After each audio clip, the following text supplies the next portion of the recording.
नमस्कार, आप भारत लाइव ही देख रहे हैं। जब राजनीति होगी तो उसमें बहुत सारे समीकरण बनेंगे, बहुत सारे जो है धुर बनेंगे, बहुत सारे खेमे बनेंगे। और जब जब खेमा बनेगा, जब जब राजनीतिक हवा में बदलाव होगी, तब तब सवाल आएंगे। और इन्हीं सभी सवालों को लेकर के अभी हम मौजूद हैं वीआईपी के कार्यालय में। विकासशील इंसान पार्टी के जो प्रमुख प्रवक्ता हैं, साथ ही साथ राष्ट्रीय उपाध्यक्ष हैं राजीव मिश्रा जी, अभी हमारे साथ मौजूद हैं। तो हम एक्चुअली आज एक इनफॉर्मल बातचीत की तरह करते हैं, ज़्यादा नहीं करेंगे उस ढंग से, एकदम मित्र की तरह बातचीत करते हैं, किसी पार्टी के हिसाब से देखते हैं और अगर ये पार्टी हमारी होती तो उस हिसाब से हम सोचते हैं। तो सर, सबसे पहला जो हमारा सवाल होगा, जब भी कोई व्यक्ति राजनीति में अपना पदार्पण करता है तो उनकी उम्मीदें होती है। सभी अपना अपना व्यक्तिगत देखता है पहले, और संगठन का भी देखता है, लेकिन संगठन दूसरे स्तर पर आता है। सभी अपनी जो अंदर की बात होती है कि अपना व्यक्तिगत ही देखता है। ऐसे में जब वीआईपी के साथ बहुत सारे सदस्य जुड़े, लोग जुड़े, कार्यकर्ता जुड़े, अपनी अपनी राजनीतिक महत्वाकांक्षाओं को लेकर के जुड़े। इस बार चुनाव हुए, चुनाव में सभी को मौका नहीं मिल पाया जितना उम्मीद था। एनडीए 11 सीट दे पाई और 11 ही लोग हुए जो वीआईपी पार्टी से थे जिन्हें मिल पाया मौका इस बार चुनाव लड़ने का। सभी कार्यकर्ताओं में जो है जोश था, वो हमने भी देखा था। अब हमें ये बात बताइए सर कि वो लोग संतुष्ट हैं तो कैसे संतुष्ट हैं? देखिए, सबसे पहले तो मैं आपको बताऊं कि आपने जो शुरू किया ये कि कोई भी आदमी अगर कोई पॉलिटिकल पार्टी बनाता है तो उसमें सबसे पहले जो उद्देश्य होता है वो ये होता है कि हम अपनी तरक्की करें जी। तो मैं आपको बता दूं कि ये बिल्कुल अक्षरशः विकासशील इंसान पार्टी के लिए गलत है। जी। विकासशील इंसान पार्टी बनी और वो इसलिए बनी क्योंकि निषाद समाज जिनकी जनसंख्या बहुत ज़्यादा है, उनका रिप्रेजेंटेशन संसद में या विधानसभा में उनके जनसंख्या के अनुपात में बहुत कम था। जी। इसलिए विकासशील इंसान पार्टी का गठन किया गया सो दैट हम एक प्रेशर ग्रुप बनाएं और सभी पॉलिटिकल पार्टी को, पॉलिसी मेकर्स को यह एक संदेश जाए बिल्कुल क्लियर कट कि निषाद समाज को उनका रिप्रेजेंटेशन मिलना चाहिए। तो हमें ये बात बताइए सर, जैसे आप विधानसभा खत्म हो गई, मतलब माफ़ कीजिएगा, चुनाव खत्म हो गई, रिजल्ट भी आ गए, सब कुछ परिणाम हो गए। इसके बाद जब एमएलसी बनने की बात आती है, मुकेश सहनी जी खुद चले जाते हैं और भी तो लोग थे। तो आपने इसके बारे में पिछले इंटरव्यू में हमसे एक बड़ी बात कही थी कि अगर किसी और को भेजते तो आपस में ही विवाद होता। तो ऐसे में मुकेश सहनी जी सर्वमान्य नेता हैं। तो हमें ये बात बताइए, अब तो बहुत सारे लोगों को बहुत सारी चीज़ें बता करके रखी गई है। एमएलसी का भी होना है, अभी मनोनयन होना है राजपाल कोटे से, आप एनडीए में हिस्सा हैं। तो ऐसे में अलग अलग दूसरे जो एनडीए के जो घटक दल हैं, उनमें से तो बहुत सारे लोगों का नाम चल रहा है। वीआईपी में तो ऐसे नाम नहीं दिख रहे हैं, तो क्या मतलब कुछ नहीं समझा जाए क्या? देखिए, सबसे पहले तो ये कि जो एमएलसी का एक पद था, तो जब हमारे राष्ट्रीय अध्यक्ष विकासशील इंसान पार्टी के सुप्रीमो श्री मुकेश सहनी जी ने जब मंत्री पद की शपथ ली, तो उसके बाद हमें संविधान ये कहता है कि हमें 6 महीने के अंदर उन्हें किसी न किसी सदन का सदस्य बनाना है। और हमारे पास सिर्फ एक सीट की बात थी, एक एमएलसी का सीट था, तो हमारे पास कोई ऑप्शन नहीं था कि हम किसी और को एमएलसी बनाएं। इसलिए श्री मुकेश सहनी जी ने एमएलसी का निर्वाचन का पर्चा भरा और एमएलसी बने वो। तो उन्हें तो 18 महीने वाली जो है सीटें दे दी गई। इसके बाद बात करें तो अभी तो राज्यपाल कोटे से तो मनोनयन होना है, उसमें वीआईपी में कुछ नहीं है क्या? इसमें कुछ नहीं मिलने वाला? देखिए, मुझे सबसे पहले तो ये लगता है कि जो राज्यपाल का जो कोटा होता है और ये दुर्भाग्य है। आपने अभी मुझे कहा कि मैं एक पॉलिटिकल पार्टी के प्रवक्ता के या एक पॉलिटिकल पार्टी के राष्ट्रीय उपाध्यक्ष होने के बजाय एक आम नागरिक की तरह बात करूं। तो मैं आपको ये बताऊं, और ये मुझे बहुत दुख होता है इस तरह की बातों को सुनकर। जब आप ये कहते हैं कि 12 एमएलसी का मनोनयन होना है, अब आप अगर जब सब संविधान देखेंगे, संविधान को देखेंगे, तो आपको ये लगेगा और समझ में आएगा कि संविधान ये कहता है कि ये जो 12 एमएलसी है जिसका मनोनयन होना चाहिए, वो ऐसे लोगों का होना चाहिए जो कोई अचीवर्स रहे हैं, चाहे खेल के फील्ड में रहे हों, चाहे समाज सेवा के फील्ड में रहे हों, चाहे एक अच्छे साइंटिस्ट रहे हों। तो एमएलसी का पद जो मनोनयन है ना, वो वैसे ही लोगों का होना चाहिए, और इसलिए विकासशील इंसान पार्टी इस दौर में शामिल नहीं है। क्या मतलब विकासशील इंसान पार्टी में इस तरह के लोग नहीं हैं? नहीं, मैं ये नहीं कह रहा हूँ, मैं कह रहा हूँ कि इस तरह के लोग हमारे पास काफ़ी लोग हैं, लेकिन हमें ये वादा किया गया था कि एक एमएलसी का पद हमें मिलेगा, जो हमें दिया गया, और वो भी मनोनीत नहीं, चुन के चुनाव चुन के आए हैं श्री मुकेश सहनी जी, जो एक मजबूती प्रदान करती है। किसी भी चुने हुए सदन में अगर कोई भी चुन कर आता है तो उसको एक अलग मजबूती होती है, उसका जो वोट का अधिकार होता है वो बिल्कुल बराबर होता है, चाहे वो एमएलए हो चाहे एमएलसी हो।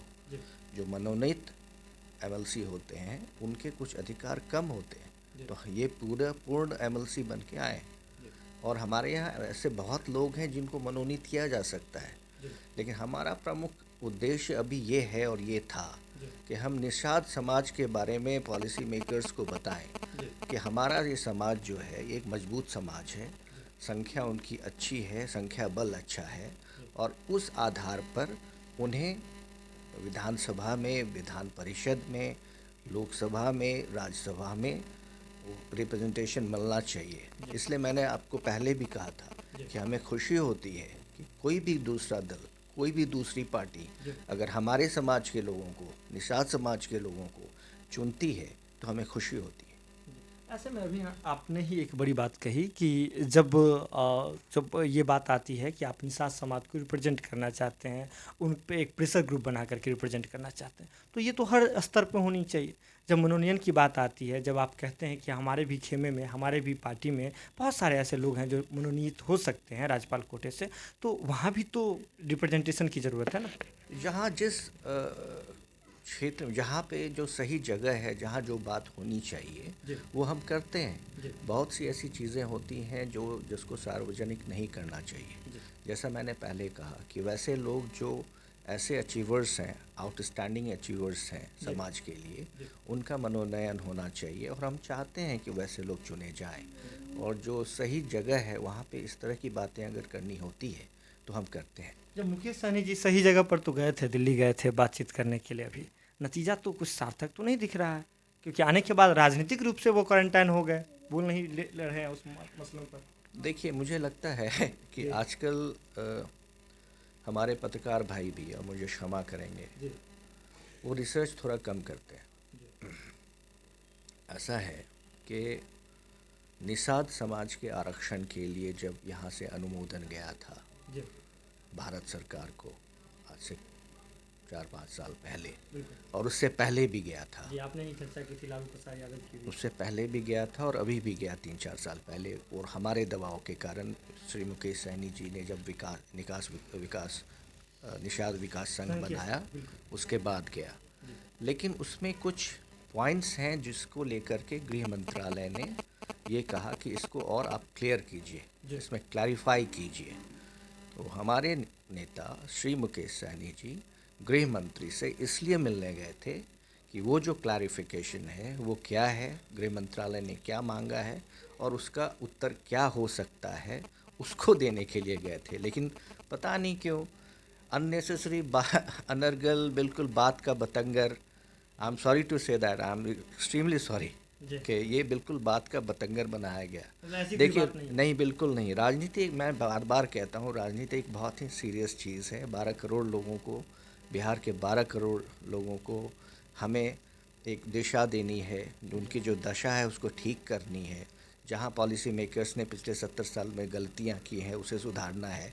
पर्टिकुलरली हमारा समाज जो निषाद समाज है, जो पिछड़ गया है, जो बिल्कुल अंतिम पंक्ति में बैठा है, उनको हमें मुख्यधारा में लाना है, और हम प्रतिबद्ध हैं। हमारी पार्टी मुकेश सहनी जी के नेतृत्व में प्रतिबद्ध है कि उन्हें हम मुख्यधारा में लाने की कोशिश करेंगे, और हम लाएंगे। सर, जब धागों को जोड़ा जाता है तभी कोई जाल बन पाती है, और उसी में फिर जो है मछली फंसाई जाती है और भी बातें की जाती है। तो जब कोई भी पार्टी बनती है, कोई भी संगठन बनता है, तो बहुत सारे धागों को, बहुत सारी कड़ियों को जोड़ना पड़ता है। ऐसे में जब विधानसभा में आपने मना लिया लोगों को कि टिकट इस कारणवश नहीं दे पाए, जब नतीजे आए, इसके बाद जो मंत्रिमंडल की बात आई थी, मंत्री पद की बात थी, वहाँ आपने अपने लोगों को मना लिया। अब आयोग का गठन होना है, उसको लेकर के भी तो सवालात होंगे।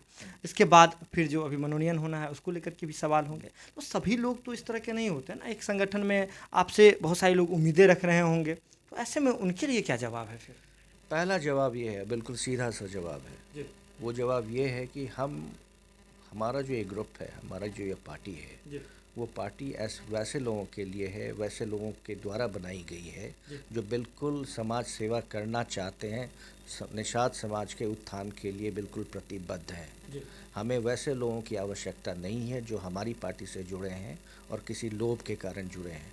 अब जैसा आपने कहा कि अगर कोई आयोग का हम किसी पद पे किसी को रख लें जो हमारे पार्टी के हैं, तब वो मेरी पार्टी में रहेंगे, अन्यथा वो चले जाएंगे, तो मैं अभी हाथ जोड़ के कहता हूँ वो अभी चले जाएं। हमें वैसे लोग नहीं चाहिए जो बिल्कुल अपने स्वयं के लोभ के लिए हमसे जुड़े हैं, जो निषाद समाज के लिए प्रतिबद्ध हैं, जो निषाद समाज का उत्थान चाहते हैं। और हमारे यहाँ जितने भी लोग हैं वो उसी तरह के लोग हैं। जो चंद लोग आपको कुछ कहते हैं उनको मैं इम्पोर्टेंस बिल्कुल ही इम्पोर्टेंस नहीं देता।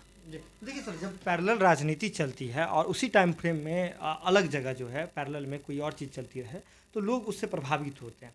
हम बात कर रहे हैं जिस तरफ एनडीए के ही एक और घटक दल हैं, हम हिंदुस्तानी आवाम मोर्चा, और वो भी जीतन राम मांझी भी अपने समाज को लेकर के प्रतिबद्ध होने का दावा करते हैं और उनका ऐसा ही कहना है। तो ऐसे में दानिश रिजवान का नाम वहाँ जो है प्रमुखता से लिया जा रहा है, चर्चा में है कि एमएलसी का मनोनयन होगा, उसमें उनका नाम भेजा जाएगा। तो उसमें और आपके दल में इधर देखें तो उसको देख करके तो बहुत सारे लोग प्रभावित हो रहे होंगे, सवाल तो आ रहे होंगे सर। देखिए, इस तरह की का जो मार्केट में कोई बातें होती हैं और कयास लगता है जी उस पर सीरियस आदमी को कोई भी टिप्पणी नहीं करना चाहिए। जी और मैं आपसे क्षमा चाहते हुए मैं कोई भी टिप्पणी इस पर नहीं करना चाहूँगा, क्योंकि ये बिल्कुल सीरियस बात नहीं है। चलिए, तो अभी हमारे साथ वीआईपी पार्टी के राष्ट्रीय उपाध्यक्ष राजीव मिश्रा जी मौजूद थे। सभी मुद्दों पर बेबाकी से अपनी बातों को रख रहे थे और देखिए कितना मुखरता से अपनी बातों को रखते हैं और कितना शालीनता से सारी बातों को जो है जवाब दे देते हैं फ्लो में। बहुत सारे लोग होंगे जिनके मन में बहुत सारे सवाल होंगे, उन सवालों का जो है उन्हें जवाब मिल गया होगा। बन रहे बात लाइव के साथ खबरों का सिलसिला लगातार जारी है। अगर आपने खबर देख लिया तो ज़रूरत है इसे शेयर करने की, शेयर करके अन्य लोगों तक पहुंचाने की। बहुत बहुत धन्यवाद। अगर ये वीडियो पसंद आई और वह बिहार के राजनीति और बिहारियत से सरोकार रखेनी तो सब्सक्राइब बटन दबा के चैनल के सब्सक्राइब कर ली। ओजे एगो घंटी बा, ओकरा बटन दबा देला से कुल सटीक और मारक खबर रुआ मुफ्त में मिल जाई। अगर रुआ पत्रकारिता के हमनी के नया प्रयोग में सहयोग कर चाहतानी तो ज्वाइन बटन दबा दी। पेटीएम नंबर नोट कर ली 9386816700। धन्यवाद।